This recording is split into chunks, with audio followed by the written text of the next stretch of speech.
ये कहानी है करमदीन और उसकी 3 मासूम बेटियों की। कुछ साल पहले उसकी बीवी का इंतकाल हो गया था, लेकिन उसने अपनी बेटियों को कभी मां की कमी महसूस नहीं होने दी। उसकी तीनों बेटियां बेहद खूबसूरत थीं, मगर सबसे छोटी बेटी ज़ैनब सबसे ज्यादा समझदार थी। करमदीन अपनी बेटियों से बेहद प्यार करता था और उनकी हर ख्वाहिश पूरी करने की कोशिश करता था, लेकिन उन्हें नहीं पता था कि जल्द ही उनकी जिंदगी में एक ऐसा तूफान आने वाला था जो उनके हर सुख को छीन लेगा। वीडियो को पूरा देखें, क्योंकि यह कहानी आपके दिल को छू जाएगी। एक गांव में एक गरीब लेकिन नेकदिल आदमी रहता था, जिसका नाम हाशिम था। उसकी बीवी का इंतकाल तब हुआ जब उसकी तीनों बेटियां छोटी थीं। बड़ी बेटी आयशा, मंझली बेटी मरियम और सबसे छोटी बेटी जुबैदा। हाशिम ने अपनी बेटियों की परवरिश में कोई कसर नहीं छोड़ी, लेकिन गरीबी की वजह से उनका जीवन आसान नहीं था। गांव में एक बेवा औरत थी, जिसे लोग बुजुर्गन बीबी कहते थे। वह अक्सर हर घर से कुछ न कुछ मांगने के लिए चली जाती। हाशिम की बेटियां जब अपने पिता के लिए खाना बनाती, तो वह औरत अक्सर उसी वक्त उनके घर आग लेने आ जाती। आयशा और मरियम उसे बेचारी समझती और कुछ न कहती, लेकिन जुबैदा को उस औरत की हरकतें ठीक नहीं लगती। वह अपनी बहनों से कहती, मुझे इस औरत पर भरोसा नहीं, यह हमें किसी मुसीबत में डाल सकती है। समय बीतता गया और हाशिम को अपने खाने में अजीब सा स्वाद आने लगा। वह कभी अपनी बेटियों को डांटता नहीं था, लेकिन सोचने लगा कि शायद वे खाना ठीक से नहीं बना पा रही हैं। फिर एक दिन उसने छुप कर देखने का फैसला किया। जब खाना बनकर तैयार हुआ, तभी वह बेवा औरत आग लेने आई और मौका देखकर खाने में राख मिला दी। यह देखकर हाशिम के होश उड़ गए। अगले दिन उसने उस बेवा औरत को बुलाया और सख्ती से पूछा, तुम मेरे खाने में रोज राख क्यों मिलाती हो? बुजुर्गन बीबी नाटकीय अंदाज में मुस्कुराई और बोली, मैं तो बस यह देखना चाहती थी कि तुम अपनी बेटियों से कितना प्यार करते हो। अब मुझे यकीन हो गया कि तुम अच्छे बाप हो।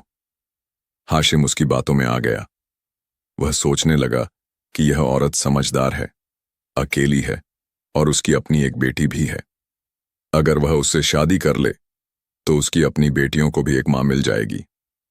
कुछ ही दिनों में उसने बिना बेटियों की इजाजत लिए बुजुर्गन बीबी से शादी कर ली और उसे अपने घर ले आया। शादी के कुछ ही हफ्तों बाद सौतेली मां ने असली रंग दिखाना शुरू कर दिया। उसने हाशिम की बेटियों पर जुल्म ढाने शुरू कर दिए। धीरे धीरे उसने उनके लिए खाना कम कर दिया, उनसे सारा घर का काम करवाने लगी और अपनी बेटी को आराम देती रही। एक दिन जब आयशा और मरियम उदास बैठी थीं, तो जुबैदा बोली, आओ हम बाहर चलते हैं, कहीं घूम आते हैं, शायद मन हल्का हो जाए। तीनों बहनें जंगल की ओर निकल पड़ीं। चलते चलते वे एक सूने इलाके में पहुंच गईं, जहां एक बूढ़े फकीर की झोपड़ी थी। वहां एक घना पेड़ था, जिस पर बहुत सारे लाल लाल अनार लगे थे।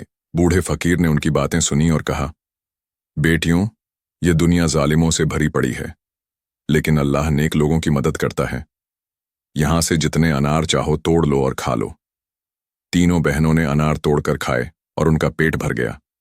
इसके बाद वे हर रोज जंगल जाकर अनार खाकर अपना पेट भरने लगीं। सौतेली मां को शक हुआ कि ये लड़कियां भूखी कैसे नहीं रहतीं। उसने अपनी बेटी को भेजा ताकि वह पता लगाए कि तीनों बहनें क्या खाती हैं। जब सौतेली बहन ने देखा कि वे जंगल के अनार खा रही हैं, तो उसने घर आकर अपनी मां को बता दिया। सौतेली मां ने यह सुनते ही चाल चली। उसने हाशिम से कहा, मुझे एक अजीब बीमारी हो गई है। इसका इलाज बस यह है कि जंगल में एक अनार का दरख्त है, उसे उखड़वा दो और उसकी जड़ों से दवा बनाओ। हाशिम ने आदमियों को भेजा और देखते ही देखते वह पेड़ काट दिया गया। अगले दिन जब तीनों बहनें जंगल पहुंचीं, तो उन्होंने देखा कि उनका सहारा मिट चुका था।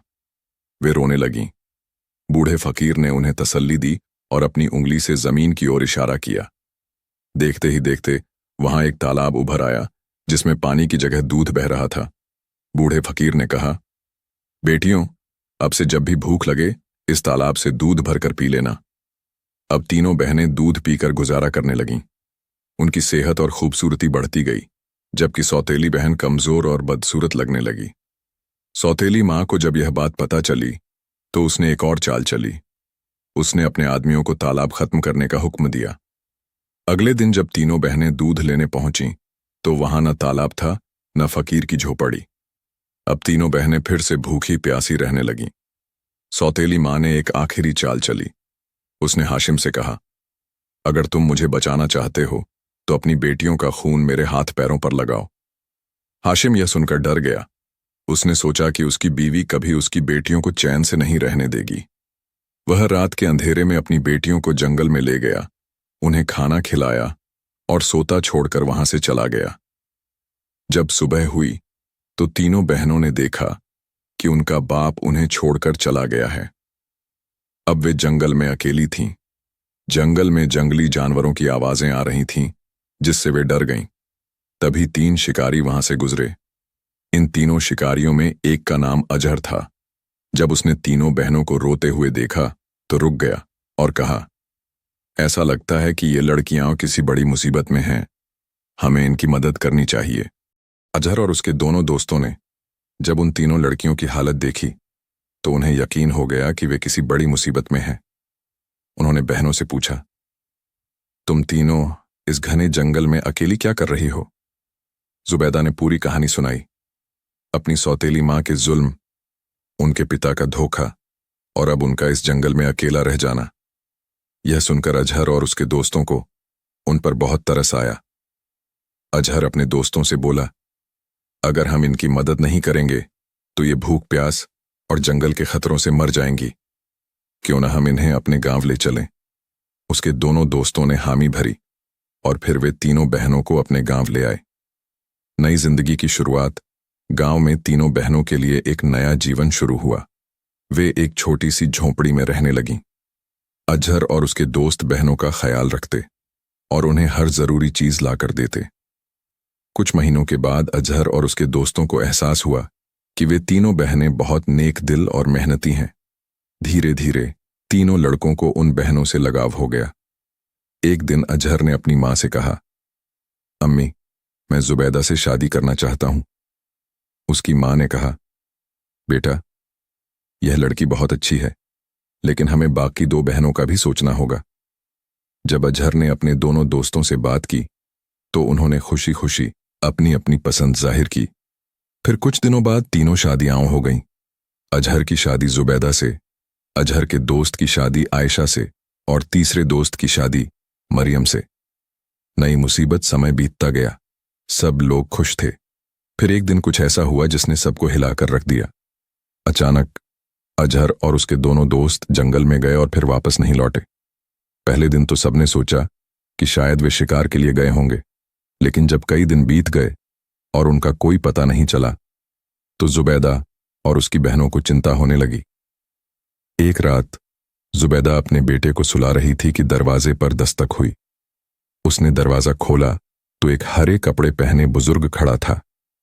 बुजुर्ग ने कहा, बेटी, मुझे बहुत भूख लगी है, क्या मैं अंदर आ सकता हूं? जुबैदा ने सोचा कि अकेले किसी अनजान आदमी को अंदर बुलाना ठीक नहीं, लेकिन फिर उसने सोचा कि किसी भूखे को खाना खिलाना नेक काम है। वह बोली, अंदर आ जाइए बाबा। वह अंदर आकर बैठ गया और जुबैदा उसके लिए खाना बनाने लगी। लेकिन जैसे ही जुबैदा पीठ घुमाकर खाना निकालने लगी, वह बूढ़ा हंस पड़ा। उसकी हंसी सुनकर जुबैदा के रोंगटे खड़े हो गए। जब उसने पलट कर देखा तो उसकी चीख निकल गई। वह कोई बुजुर्ग नहीं था, बल्कि एक जादूगर था। जादूगर ने एक खौफनाक आवाज में कहा, जुबैदा, तुम बहुत खूबसूरत हो, मुझे तुमसे शादी करनी है। जुबैदा डर कर पीछे हटी और बोली, बदतमीज, मैं शादीशुदा हूं और एक बच्चे की मां हूं। जादूगर गुस्से में आ गया और बोला, अगर तुम मेरी नहीं हो सकती तो मैं तुम्हें इंसान भी नहीं रहने दूंगा। यह कहकर उसने अपने हाथ उठाए और जुबैदा पर जादू कर दिया। पल भर में जुबैदा एक कुतिया में बदल गई। नया संघर्ष। जादूगर ने कुतिया बनी जुबैदा के गले में रस्सी डाली और उसे अपने साथ ले जाने लगा। उसकी बहनों ने जब शोर सुना तो वे दौड़कर आईं, लेकिन तब तक जादूगर जंगल की ओर निकल चुका था।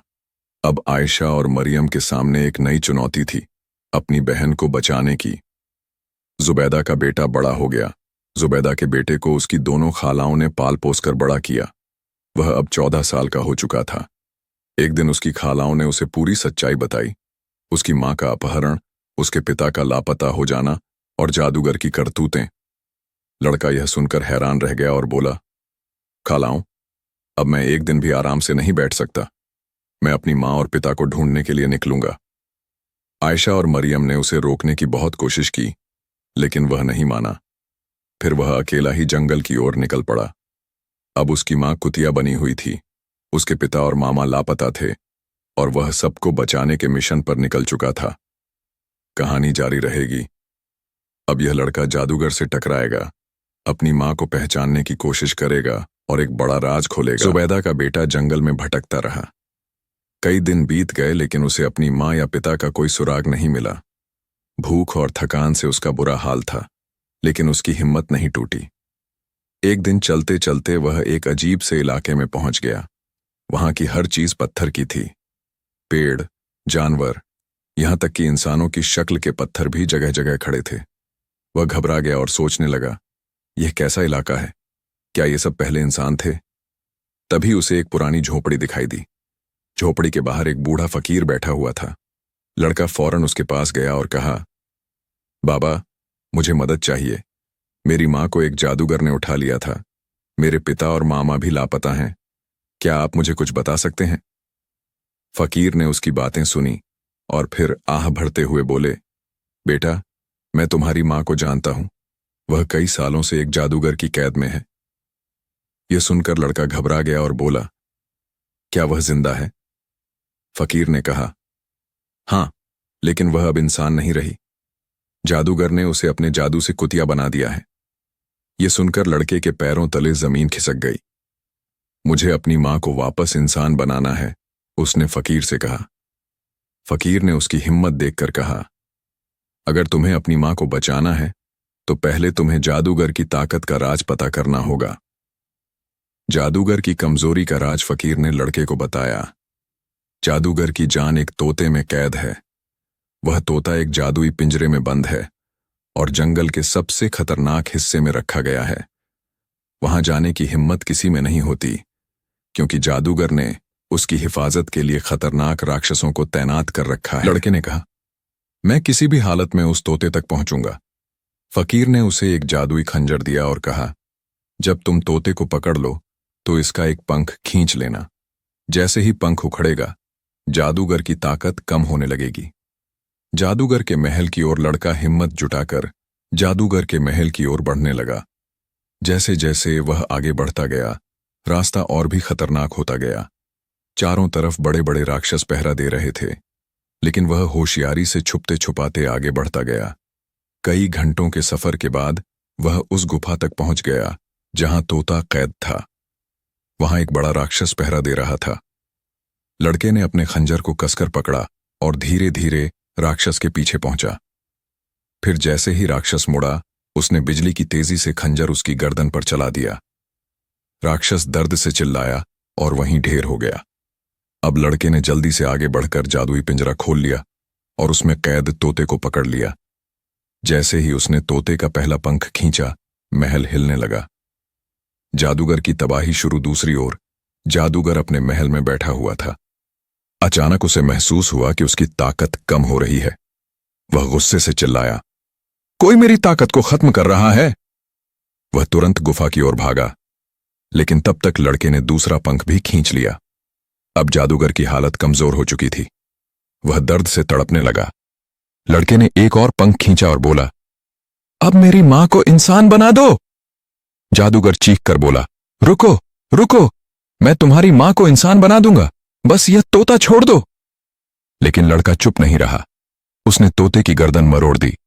जैसे ही तोता मरा, जादूगर जमीन पर गिर पड़ा और धूल में बदल गया। जुबैदा की रिहाई महल के अंदर जुबैदा जो कुतिया बनी हुई थी, अचानक एक चमकदार रोशनी से घिर गई। पल भर में उसका शरीर बदलने लगा और वह फिर से इंसान बन गई। जुबैदा ने अपने हाथ देखे और खुशी से रो पड़ी। मैं फिर से इंसान बन गई। उसने चारों ओर देखा तो पाया कि पत्थर बने इंसान भी वापस अपनी असली शक्ल में आ गए थे। उनमें से 2 इंसान, अजहर और उसके दोस्त थे। खुशियों की वापसी, सब लोग अब आजाद हो चुके थे। जुबैदा ने अपने बेटे को देखा और दौड़कर उसे गले लगा लिया। बेटा, तुमने अपनी मां को बचा लिया। अजहर और उसके दोस्त भी लड़के को देखकर बहुत खुश हुए। अब सब लोग एक साथ अपने गांव लौटने लगे। जब वे वहां पहुंचे तो आयशा और मरियम खुशी से अपनी बहन को गले लगाने लगीं। उनके पिता हाशिम, जो अपनी बेटियों को खोने के गम में रोते रहते थे, जब उन्होंने अपनी बेटियों को सही सलामत देखा तो खुशी से फूट फूट कर रोने लगे। उन्होंने बेटियों से माफी मांगी और बताया कि उनकी सौतेली मां, जिसने उन पर इतने जुल्म किए थे, अब खुद एक गंदी बीमारी की वजह से मर चुकी है। अब सब लोग खुशी और सुकून के साथ अपनी जिंदगी गुजारने लगे। सब कुछ ठीक चल रहा था।